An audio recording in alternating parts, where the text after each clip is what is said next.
नमस्कार, मैं हूं आशीष चित्रांशी और आप देख रहे हैं द न्यूज लॉन्चर। विपक्षी खेमे से एक बड़ी खबर है। अब इस खबर का अंजाम क्या होगा, इस बारे में अभी कोई भी अटकलबाजी हम तो नहीं करना चाहते। खबर यह है कि अगले 15 दिन के भीतर दिल्ली में विपक्षी दलों की सबसे बड़ी बैठक होगी और इसी बैठक में मोदी को कुर्सी से हटाने की अंतिम रणनीति बनेगी, अंतिम फैसला लिया जाए। इस मीटिंग की पहल ममता बनर्जी कर रही हैं। ममता बनर्जी दिल्ली आएंगी राहुल गांधी के पास। 35 दलों के नेता दिल्ली में इकट्ठा होंगे, लेकिन स्टालिन के डिसीजन पर अभी भी क्वेश्चन मार्क लगा हुआ है, प्रश्न चिन्ह लगा। विपक्ष बहुत बड़े संकट में है। हालांकि विपक्ष से ज्यादा बड़े संकट में देश है। देश विपक्ष से भी बड़े संकट में घिरा है और देश अगर इतने बड़े संकट में घिरा है तो उसके लिए विपक्ष भी बहुत ज्यादा जिम्मेदार है। थोड़ा बहुत नहीं, बहुत ज्यादा जिम्मेदार। विपक्ष ट्विटर पर ट्वीट करके, प्रेस कॉन्फ्रेंस करके अपने दायित्व का निर्वहन कर लेता है, यानी खाना पूर्ति कर देता है। लेकिन ये विपक्ष जिसकी अगुवाई कांग्रेस करती है, ये वही कांग्रेस है जिसने अंग्रेजों से लड़ाई लड़ी थी। ये वही कांग्रेस है जिसने अंग्रेजों से देश को भगा दिया था। आज एक प्रेस कॉन्फ्रेंस करके और 4 ट्वीट करके इतिश्री, ये वही कांग्रेस। इस कांग्रेस में भी जज्बा नहीं है और बाकी जितने साथी दल हैं वो सब अपने ही संपदा बचा लें, वही उनका मुख्य फोकस है। इसको कहने में कम से कम मुझे रत्ती भर संकोच नहीं, रत्ती भर संकोच। अब 15 दिन के भीतर चर्चा है मीटिंग की। इस मीटिंग का क्या नतीजा निकलेगा, देखिए, करने के लिए अभी भी बहुत कुछ है, अभी भी बहुत कुछ है। इस बात को तमाम निराशाजनक टिप्पणियों के बावजूद मैं कहता हूं, बहुत कुछ है। नरेंद्र मोदी या नरेंद्र मोदी का इकोसिस्टम या मोदी एंड कंपनी आज भी घुटनों पर आ जाए अगर इस देश में संवैधानिक व्यवस्था के अंतर्गत ही विपक्षी पार्टियां जनता को कन्विंस करके, उनको इस देश का सच समझा करके और उसी रास्ते पर निकलें जिस रास्ते से अंग्रेजों को भगाया गया। हकीकत यह है कि इनको भागने का रास्ता नहीं मिलेगा, लेकिन उसके लिए मेहनत बहुत है और बहुत कुछ दांव पर लगेगा। फिर आपकी धन, आपकी संपदा, आपके पीछे जो तमाम बैगेज है, ये सब कुछ दांव पर होगा, छोड़ना पड़ सकता है। फिर आपको उस मूड और मोड में आना पड़ेगा जैसे गांधी थे कि सब कुछ चला गया, कुछ चाहिए ही नहीं, कुछ हमारा है ही नहीं। 2 टाइम की रोटी जहां मिल जाएगी, जेल में मिली तो जेल में किए और बाहर जहां मिल गई वहां बाहर की। लेकिन वो बड़ा खतरनाक है ना, वो रिस्की है। जब सुख भोगने का आदत पड़ जाए तो बहुत रिस्की है। भाव को लाइए, ये क्या खबर है, जरा खबर पे हम गंभीरता से थोड़ा आगे बढ़े। स्वागत है भाव भैया, हेडलाइन लाइए, हेडलाइन लाइए। ममता बोली इंडिया गठबंधन की बैठक जून में संभव। जून फर्स्ट वीक की बात हो रही है, इसलिए हमने 15 दिन का उसमें एक वो लिया है। बीजेपी के टक्कर में लाइन, आगे चलिए। बंगाल में करारी हार के बाद ममता बनर्जी को आई इंडिया ब्लॉक की याद, क्या डीएमके देगा साथ, ये सवाल तो है ही है। अब जरा खबर के भीतर चलिए। इंडिया गठबंधन की एकजुटता का जिम्मा क्या अब ममता बनर्जी संभालेंगी? बंगाल चुनावी नतीजों के बाद अब उन्होंने विपक्षी इंडिया गठबंधन की बैठक जल्द होने का बड़ा संकेत दिया है। तृणमूल कांग्रेस प्रमुख ममता बनर्जी ने रविवार को कहा कि इंडिया ब्लॉक की बैठक जून के पहले सप्ताह में होने की संभावना है। उन्होंने विपक्षी दलों को एकजुट होकर बीजेपी के खिलाफ लंबी लड़ाई लड़ने का संकल्प व्यक्त किया। फेसबुक लाइव में ममता बनर्जी ने कहा कि हम लड़ने के लिए पूरी तरह तैयार हैं और अंत तक हार नहीं मानेंगे। आगे चलिए। ममता बनर्जी ने कहा कि इंडिया गठबंधन जल्द ही बैठक कर आगे की रणनीति तय करेगा। उन्होंने विपक्षी एकता पर जोर देते हुए कहा कि लोग अभी भी उनके साथ हैं और टीएमसी वापसी करेगी। बीजेपी ने इंडिया ब्लॉक की एकता को लेकर कहा कि पहले भी ऐसे गठबंधन असफल हो चुके हैं। बीजेपी नेता किया घोष ने कहा कि वे जितनी मर्जी गठबंधन बनाए, बीजेपी को कोई फर्क नहीं पड़ता, जनता हमारे साथ है। अब जरा आगे लाइए कि जिस बैठक की हम बात कर रहे हैं, उस बैठक को जरा उस गठबंधन को एक बार समझ लें। इंडिया गठबंधन में लगभग 35 दल हैं। Congress, Trinamool Congress, Samajwadi party, DMK, Shiv Sena UBT, Rashtravadi Congress party Sharad Pawar, RJD, भारतीय कम्युनिस्ट पार्टी मार्क्सवादी, भारतीय communist party CPI, Jharkhand Mukti Morcha, Jammu Kashmir national conference, VCK, IUML जैसे दल शामिल हैं।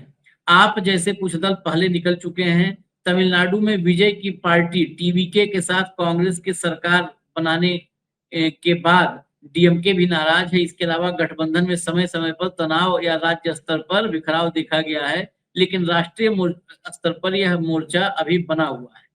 आगे चलिए जरा। ममता बनर्जी फेसबुक लाइव में थी, उसमें और आगे क्या कहा वो भी इसी समय देख लेते हैं। ममता बनर्जी ने भाजपा पर बड़े स्तर पर चुनावी धांधली का आरोप लगाया। उन्होंने दावा किया कि इस वजह से तृणमूल कांग्रेस को लगभग 150 विधानसभा सीटों पर हार का सामना करना पड़ा, जबकि असल में वहां जीत होनी चाहिए थी। उन्होंने कहा कि जीतने वाली सीटें हार वाली और हार वाली सीटें जीत वाली बना दी गई। अगर धांधली नहीं होती तो टीएमसी को 220 से 230 सीटें मिलती। ममता ने वोटर लिस्ट में नाम काटने यानी एसआईआर प्रक्रिया का भी जिक्र किया। उन्होंने कहा कि शुरू में 60 लाख वोट काटे गए, बाद में कुछ बहाल किए गए, लेकिन कई चरणों में अनियमितता हुई। उन्होंने कहा जहां चुनाव प्रक्रिया पर सवाल है वहां टीएमसी कानूनी रास्ता अपनाएगी। अगला ममता को जवाब भी साथ साथ क्या आ रहा है वो भी सुनते रहिए।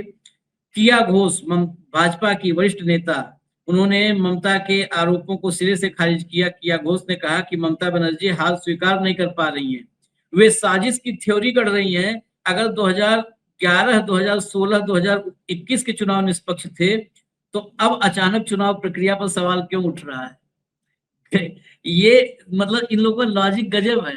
अगर 1945 में भारत गुलाम था तो फिर 2026 में आजाद क्यों है? तो गुलाम ही रहे। 2011, 16, 21 में अगर कोई सवाल नहीं था तो 26 में कैसे सवाल होगा? तो गजब हालत है। नहीं, उस टाइम पे कहाँ एफआईआर हुआ था? वहां क्या 27 लाख लोग उसमें थे? वहां कहाँ 12 बजे के बाद लोगों को मार मार के भगाया गया था? सीसीटीवी फुटेज देने को तैयार नहीं है। कैसे तुलना कर सकते हैं आप? कुछ प्याज और आलू, उसकी एप्पल की तुलना कर सकते हैं सेब की? नहीं, इनके लिए ये तो इनके पास एक विशेषाधिकार है कुछ भी बोलने का, लेकिन इसमें बड़ा सवाल ये है, जब मैं बाइट सुनवा दूं तब सवाल पे आए। इसमें बहुत सारे सवाल हैं, पहले ममता बनर्जी को सुन लेते हैं। आज हम लोगों पर अत्याचार चल रहा है, हमारा वर्कर को हर रोज अरेस्ट कर रहा है, हमारा इलेक्टेड बॉडी को फंक्शन नहीं करने दे रहा है। अगर आप सच से जीतता, हिम्मत से जीतता, तो आप इतना अत्याचार नहीं करते, आप इतना जुल्म नहीं करते, आप जनता के लिए काम करते। लेकिन आप काम नहीं कर रहा है, आप जनता का साथ दुश्मनी कर रहा है। और इसी के लिए हम लोग इंडियन अलायंस एक साथ में हम फर्स्ट वीक ऑफ जून में बैठने का कोशिश करेंगे, सबको साथ बातचीत करके। और जो अदर जो लाइक माइंडेड पार्टी है, और हम लोग प्रोग्राम भी करेंगे। अगर जरूरत पड़े तो आपको मुखोश छीनने के लिए wherever we have to go, we are ready to go. Please see that we are not going to bow down our head. You can arrest my 2,500 people. You can loot at my party office. June first week में कह रही हैं कि हम दिल्ली में बैठेंगे, India alliance की बैठक होगी। अब कई सवाल हैं। पहली बात, ममता बनर्जी की अपनी पार्टी खतरे में है।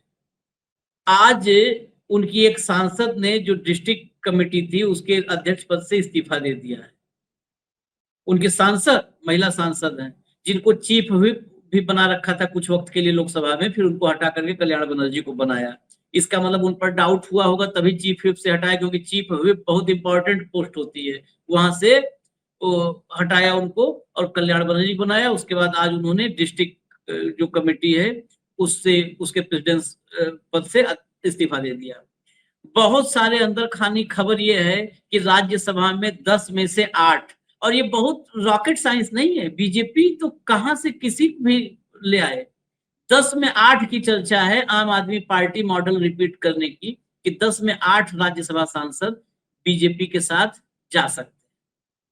लोकसभा सांसदों में भी ये कयास लगाए जा रहे हैं कि कुछ सांसद इस्तीफा दे सकते हैं, और इस्तीफा देने के बाद उपचुनाव में कोई दिक्कत है नहीं। अभी आपने देखा फाल्टा का उपचुनाव जो है, एक सीट बची थी, वहां पर जहां भाजपा का नाम लेवा नहीं था, वहां पर 1.25 लाख वोट से जीते हैं। तो उसके बाद तो कोई हो ही नहीं है। वो टीएमसी प्रत्याशी ही हो सकता है बैकआउट कर जाए, जैसे वहां पर फाल्टा में कर गया, एन वक्त पे चुनाव से हट गया। तो टीएमसी खुद संकट में है। इस उसको जमीन पर समझने की जरूरत है कि क्या हो सकता है। टीएमसी खुद संकट में है। डीएमके स्पीकर को चिट्ठी भेज चुकी है कि कांग्रेस के साथ हमको नहीं बैठना है, हमारे अरेंजमेंट अलग करिए। डीएमके कहीं से भी अभी मूड में लग नहीं रही कि वो अब इस गठबंधन में आगे बढ़े, क्योंकि जो जड़े थी उसकी तमिलनाडु में, वो जड़ में ही मट्ठा डल गया है। दिल्ली में लड़के क्या पाएगी। 2 हो गए। शरद पवार इस वक्त जो है राष्ट्र निर्माण के लिए कुछ आहुति देना चाहते हैं। वो बहुत दिन से दे नहीं रहे थे, इसी वजह से थोड़ा सा विश्व गुरु बनने की रफ्तार धीमी पड़ गई थी। तो शरद पवार ने कहा कि नहीं, अब रफ्तार तेज करना है। तो वो उनका मूड अब राष्ट्र निर्माण, विकसित भारत वाला संकल्प की तरफ नजर आ रहा है। वो अंदर खाने, मतलब नौटंकीबाजी, ये पॉलिटिकल ड्रामा कुछ भी करें ये लोग, लेकिन जो माहौल है पता ही नहीं चलता है। शरद पवार का तो आज तक नहीं पता चल पाया कि उनकी पार्टी कौन तोड़ा। वो प्रफुल्ल पटेल और उसके साथ भी मीटिंग करने लगे, जो दोनों सबसे बड़े धोखेबाज निकले थे। अजित पवार के साथ गए थे, तटकरे, सुनील तटकरे, उनके साथ भी घर में बैठने लगे। तो शरद पवार सबसे संदिग्ध व्यक्ति, सबसे उम्रदराज, सबसे संदिग्ध व्यक्ति शरद पवार। ये इतने संदिग्धों के बीच ये क्या करेंगे कमाल फर्स्ट वीक जून में। सबसे पहले तो जो आंतरिक द्वंद्व है उसी को निकालना होगा। हाँ। शरद पवार के बारे में आपने बहुत सही कहा। आज भी शरद पवार ने, जो सबसे पहली बार युवा मुख्यमंत्री बने थे 32 साल की उम्र में, तब भी उन्होंने क्या खेल किया था वो शरद पवार के सिवा कोई नहीं अभी तक जान पाया। तो शरद पवार जब बोलते हैं तो करते कुछ और, बोलते कुछ और है। शरद पवार ने जब बोला कि भाई अंतरराष्ट्रीय स्तर पे बहुत अच्छा काम कर रहे हैं, मोदी जी साथ देना चाहिए, तो एकदम गार्डन गार्डन हो गए हमारे देवा भाऊ। उन्होंने कहा कि बिल्कुल सही कह रहे शरद जी तो इतने बड़े सीनियर नेता है महाराष्ट्र के, भूषण है महाराष्ट्र की, बताइए इतने बड़े नेता कह रहे तो समझ जाना चाहिए।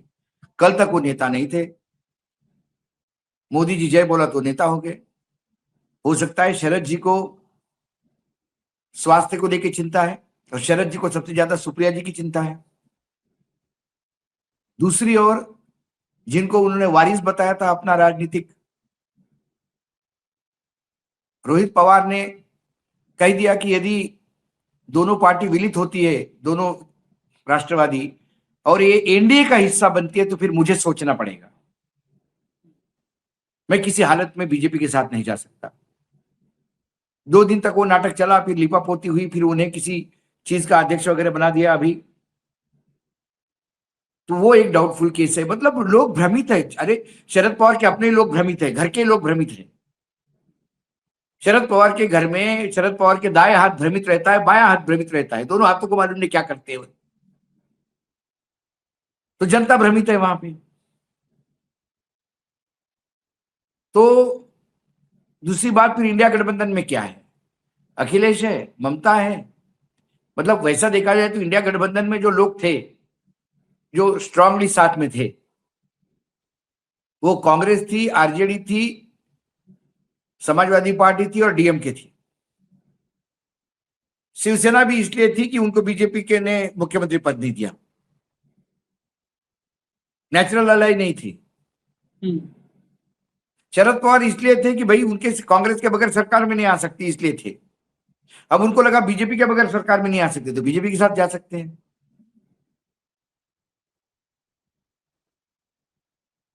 कई चीजें हैं। तो इंडिया गठबंधन में ओरिजिनल लोग कौन है? क्या उन लोगों में कोई संवाद है? एआईए, जब डीएमके और कांग्रेस के बीच में सबसे ज्यादा मट्ठा किसने डाला? मुझे बताइए, डीएमके दोहरा चरित्र क्यों रखेगी अपना? जब डीएमके ने बाकी अन्य साथी दलों को टीवीके का समर्थन देने की परमिशन दे दी तो कांग्रेस को भी देते। हाँ।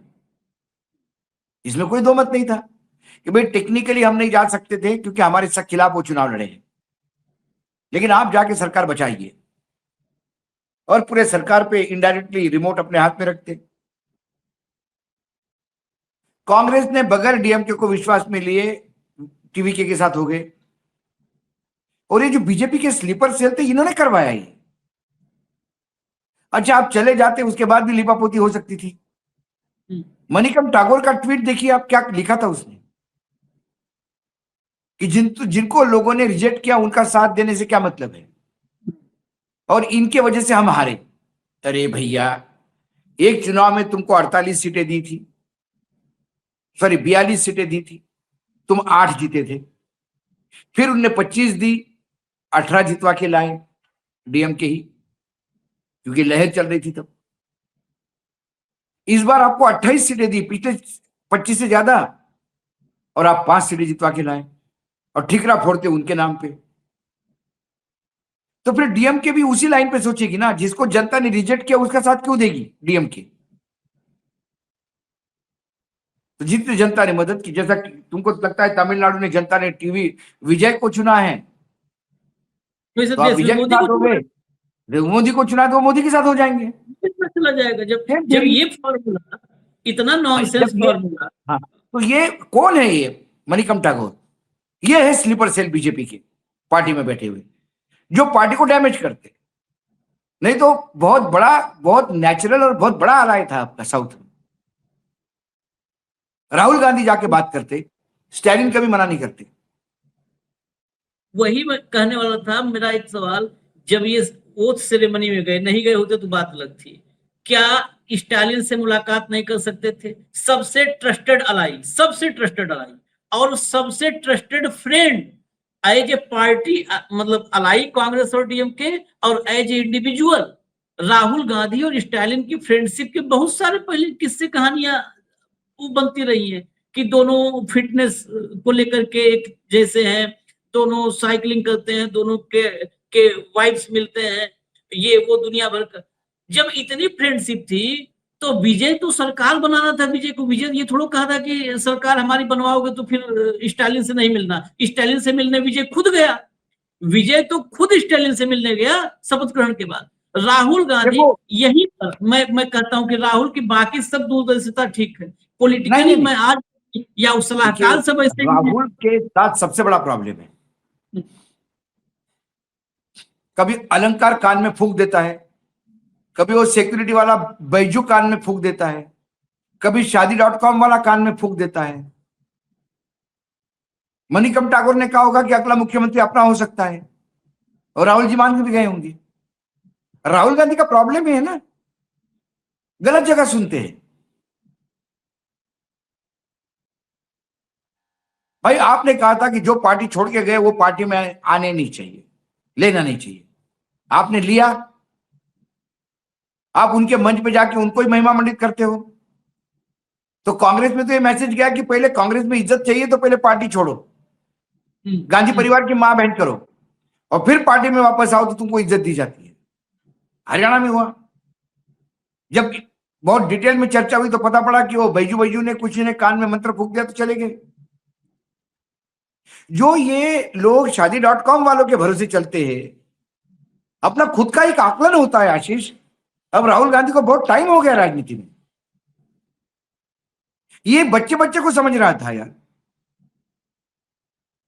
लेफ्ट कितना, लेफ्ट ने पूछा ना, मुस्लिम लीग ने समर्थन दिया तो बोला ना मुस्लिम लीग ने सब सब कि हम सब डीएमके को पूछ के आएंगे।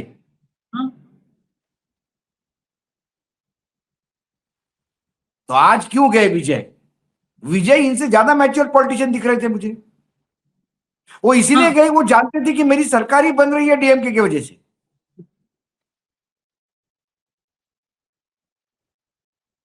वो विजय यहाँ पर तो बिल्कुल साफ देखना चाहिए। विजय वो डीएमके के खिलाफ चुनाव विजय ने लड़ा था, क्योंकि सत्ता में डीएमके थी, एआईएडीएमके के खिलाफ नहीं लड़ा था। लेकिन जिसको हराया, जिसके खिलाफ चुनाव प्रचार किया, जिसको जनता में बुरा बता करके चुनाव जीता, उससे मिलने गया। यहाँ पर बहुत लोग कहेंगे कि पॉलिटिकल कर्टसी थी, सबसे मिला। सबसे नहीं मिला। पलानीस्वामी से मिला क्या? बताए कोई मुझे। पलानीस्वामी से मिला क्या? बीजेपी एआईएडीएमके वालों को की मिला क्या? नहीं बीजेपी मिला। वालों को मिला क्या? बीजेपी से मिला क्या? क्या अन्नादुरई से या जो नागेंद्रन है उससे मिला हो? नहीं मिला ना। तो फिर स्टालिन से मिला। अगर राहुल गांधी वहीं चेन्नई में ओथ सेरेमनी खत्म होती और सीधा स्टालिन के आवास जाते, बैठते आधा घंटा चाय पी, पहुंचते, ये कहने की जरूरत नहीं थी भाव। मुझे जहां तक लगता है ये आशीष कहने जी, की जरूरत नहीं थी, समझाना पड़ता। ये पॉलिटिकल कर्टसी होती है। हाँ आप अपने अलायंस के यहाँ जा रहे हो, आप उस स्टेट में जा रहे हो जिसने आपका हमेशा इंडिया गठबंधन में साथ दिया। हाँ नहीं तो वो एनडीए में जाते तो उनकी आज सरकार भी रिपीट होती वहां पे, स्टालिन की। यही चुनाव आयोग करवाता उनकी सरकार वापसी, हाँ हाँ हाँ और कैबिनेट में मंत्री भी रहते हैं और गवर्नर भी ठीक होते हैं और पैसा भी आता है। हाँ। 5 साल पूरा प्रताड़ना झेली ना डीएमके ने इंडिया गठबंधन का साथ देने पे। इंडिया गठबंधन एनडीए में होते स्टालिन तो जो जहां तक सीट अपनी पहुंची थी उनकी ना, सरकार 100% बनती, 160 100% सीट आती। अरे बाबा 160 सीट आती, केंद्र में मंत्रिमंडल मिलता, गवर्नर उनके होते, जो चाहे वो करवाता। लेकिन उसने अपना पॉलिटिकल फीचर नहीं देखा, उसने दोस्ती देखी और इनने सत्ता देखी। मंत्री पद मिलेंगे इस आशा से ये लाल टपकाते हुए पहुंच गए। आपको सरकार बनानी थी, बिल्कुल बनाते, लेकिन आप एक बार भी बोलते कि हमको सरकार में समर्थन करने के पहले एक बार हमको डीएमके से बात करनी होगी, इतनी इज्जत भी देते तो बात हो जाती। लेकिन आपने ज्वाइन किया, ज्वाइन करने के बाद उसके ऊपर गाली देते हुए डीएमके को आपने ट्वीट किया उस मणिकंठ ठाकुर ने, और बाद में भी कोई संवाद नहीं, बाद में भी कोई संवाद नहीं। संवाद भाई देखो, बीजेपी का काम हो गया, इंडिया गठबंधन से एक मेजर प्लेयर बाहर निकल गया, वो किसी के साथ नहीं है, लेकिन इंडिया गठबंधन के साथ नहीं है। एक अचीवमेंट है बीजेपी की, वो मणिकंठ ठाकुर से उन्होंने करवा लिया, और बाकी जो स्लीपर सेल बैठे हैं दिल्ली में। जून वाले मीटिंग से कुछ होना हवाना है कि बस खाली ये खाना पूर्ति है? जून वाली मीटिंग से कुछ नहीं होना है। हमने इंडिया गठबंधन में देखा, जो ज्यादा मार खाता है वो एकदम इंडिया गठबंधन करना शुरू कर देता है।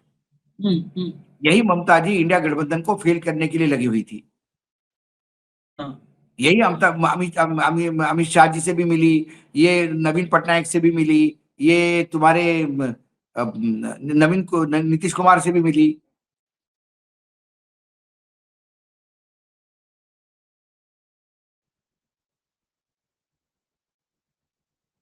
आपने गोवा में क्या किया? आपने पार्टी लड़वा दी वहां पे। अब आज आपको इंडिया गठबंधन याद आ रहा है। लोग भी समझते आशीष,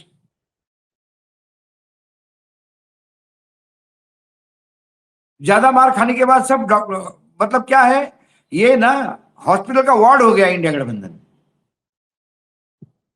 जो जख्मी हो गया मलहम लगवाने पहुंच जाता है, और जैसे ठीक हो जाए उसी हॉस्पिटल को गाली देते हुए बाहर निकलता है।